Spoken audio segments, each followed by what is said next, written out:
जी हाँ मेरे प्रिय साथियों, तो स्वागत है आपका आपके अपने यूट्यूब चैनल पॉलीटेक्निकल में। तो बहुत सारे बच्चों का कमेंट आ रहा था कि सर मैकेनिक की भी क्लास स्टार्ट की जाए। तो आज से आपकी मैकेनिक की क्लास एमसीक्यू क्वेश्चन की क्लास स्टार्ट की जा रही है, जो कि न केवल आपके एग्ज़ाम में बल्कि आगे आपके प्रतियोगी परीक्षाओं के लिए भी काफ़ी हेल्पफुल होगा। तो चलिए बिना वक्त गंवाए क्लास स्टार्ट करते हैं। जैसा कि आप देख पा रहे हैं कि पहला क्वेश्चन दिया हुआ है, निम्नलिखित में से कौन सी राशि अदिश है। ऑप्शन है फोर्स यानी कि बल, ऑप्शन बी एक्सीलरेशन यानी कि त्वरण, ऑप्शन सी स्पीड यानी कि चाल, और ऑप्शन डी वेलोसिटी यानी कि वेग। तो इसका सही आंसर होगा सी चाल। चलिए दूसरा क्वेश्चन देखते हैं। दूसरा क्वेश्चन दिया हुआ है, 1 किलोवाट घंटा ऊर्जा निम्न के बराबर होती है। ऑप्शन ए दिया हुआ है 1 kilo joule, option B 100 kilo joule, option C 3600 kilo joule, option D 3600 kilo joule. तो इसका सही ऑप्शन होगा ऑप्शन डी 3600 किलो जूल। चलिए देखते हैं तीसरा क्वेश्चन। तीसरा क्वेश्चन दिया हुआ है, 1 किलोग्राम बल के बराबर होता है। Option A 1.02 newton, option B 8.9 newton, option C 9.8 newton, option D 12 newton. तो इसका जो सही आंसर होगा वो होगा ऑप्शन सी 9.8 न्यूटन। चलिए आगे देखते हैं। तो चौथा क्वेश्चन दिया है, कौन सा उपसर्ग यानी कि प्रेफिक्स फैक्टो के लिए है। तो ऑप्शन ए दिया है 10⁻⁻6, option B 10⁻⁻9, option C 10⁻⁻12, option D 10⁻⁻15। तो इसका जो सही आंसर होगा वो होगा 10⁻15। चलिए आगे का क्वेश्चन देखते हैं। तो आगे का क्वेश्चन दिया हुआ है, टेस्ला की एसआई इकाई है।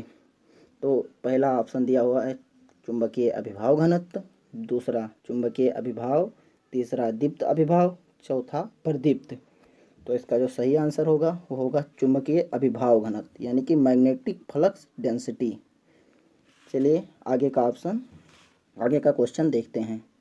तो आगे क्वेश्चन दिया हुआ है, मीटर पद्धति में आयोजित की गई है।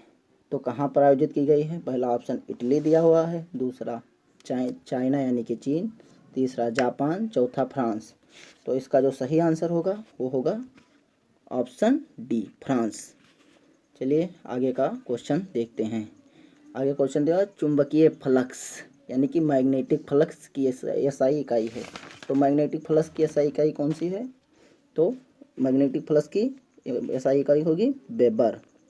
चलिए अब आगे का क्वेश्चन देखते हैं। तो आगे क्वेश्चन दिया है, इकाइयों में अंतर्राष्ट्रीय प्रणाली एसआई, जिसे एसआई पद्धति कहते हैं, किस वर्ष में स्थापित की गई। ऑप्शन ए है 1918, ऑप्शन बी 1980, ऑप्शन सी 1975 और ऑप्शन डी 1983। तो इसका जो सही आंसर होगा वो होगा ऑप्शन बी 1980। चलिए आगे देखते हैं।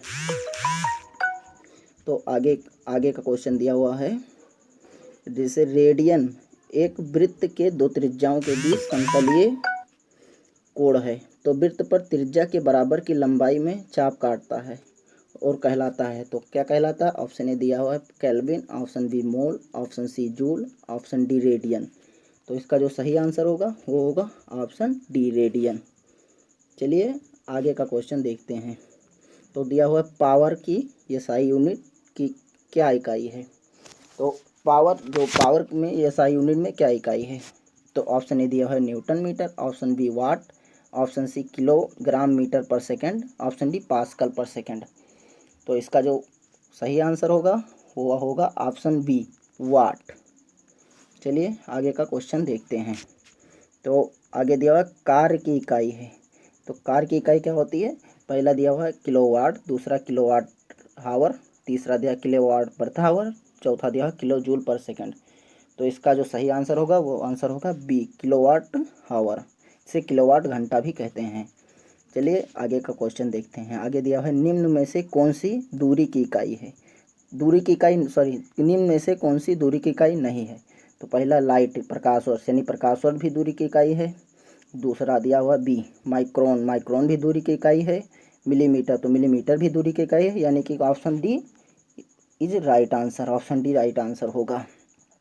चलिए आगे का देखते हैं। तो आगे आगे आगे का क्वेश्चन क्या है, निम्न में से एक सदिश मात्रा है।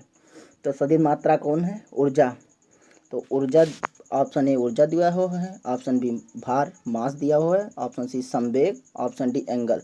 तो इसमें ऊर्जा तो अदिश ह्रास होती है, मास भी अदिश ह्रास आपकी होती है, एंगल भी, यानी कि आपकी जो सही आंसर है वो सी है, संवेग।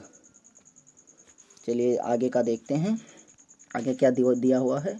तो समान विमाओं वाले युगल, युगल माने पेयर, तो युगल की पहचान करें। तो कौन इसमें में पहला ऑप्शन दिया है बल और शक्ति, दूसरा दिया हुआ है ऊर्जा और कार्य। तो बल और शक्ति तो होगा नहीं, ऊर्जा और कार्य। तो सी दिया हुआ है संवेग और ऊर्जा, और डी दिया हुआ है आवेग और संवेग। तो जो होता है इसमें आपका सही आंसर बी, ऊर्जा और कार्य का जो विमाएँ होंगी वो समान होगी। चलिए आगे का क्वेश्चन देखते हैं।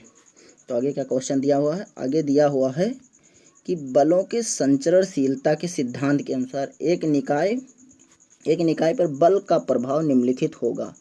तो अपनी, ऑप्शन ए दिया हुआ है अपनी कार्यवाही के लाइन में हर बिंदु पर एक समान होगा, ऑप्शन बी दिया हुआ है अपनी कार्यवाही के लाइन के विभिन्न बिंदुओं पर भिन्न भिन्न होगा, ऑप्शन सी दिया है निकाय के गुरुत्वाकर्षण केंद्र पर कार्यरत होने पर न्यूनतम होगा, ऑप्शन डी दिया हुआ है निकाय के। तो चलिए नेक्स्ट क्वेश्चन देखते हैं। तो नेक्स्ट क्वेश्चन दिया हुआ है पृष्ठ तनाव की विमाएँ हैं। तो पृष्ठ तनाव जो होता है वो होता है फोर्स अपॉन लेंथ, होता है फोर्स अपॉन लेंथ, यानी कि क्या होगा, फोर्स की विमा होगी ml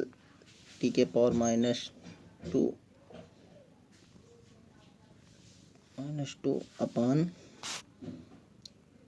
लेंथ की होगी l, यानी कि ये इसकी विमा होगी ml, यानी कि इसका आंसर होगा आपका डी। चलिए अगला क्वेश्चन देखते हैं।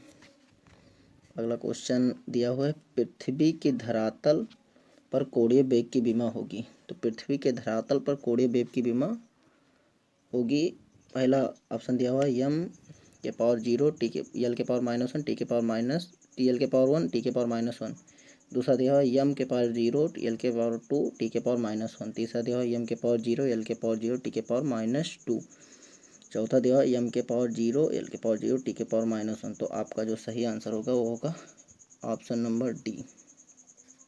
चलिए आज की क्लास बस यहीं तक। अगर वीडियो अच्छी लगी हो तो लाइक करिए, अगर आप चैनल पर नए हैं तो सब्सक्राइब कीजिए। धन्यवाद।